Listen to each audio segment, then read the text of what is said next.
Some interesting developments today. You've probably seen some stories where they're talking about the solar peak coming sooner.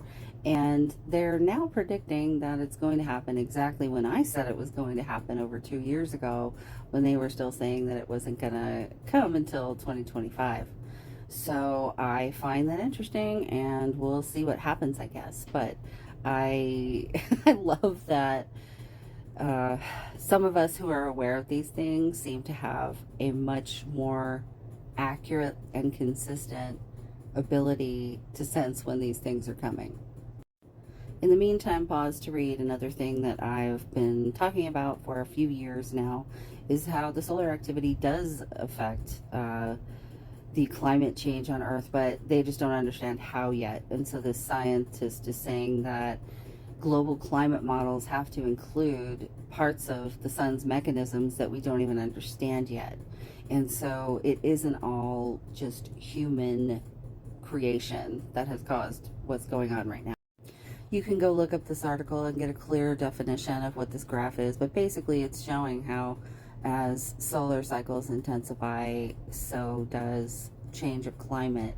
And it's hard for us to go back in time and try to look at that because of the lack of data. But at any rate, there is some kind of correlation a lot of people are starting to believe. However, there's a big pushback against that because of the Anthropocene epoch. Basically, a different study has found sediment in the bottom of a lake in Canada that shows how there was geological change after the nuclear testing in the 40s and 50s.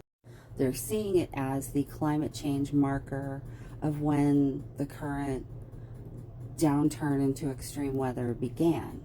However, it is not entirely that, like I've been saying all along, and there are plenty of scientists on the other side who are saying, yes, that's true. We certainly didn't help ourselves, but we are also in a natural cycle of the earth that includes the cycle of the sun.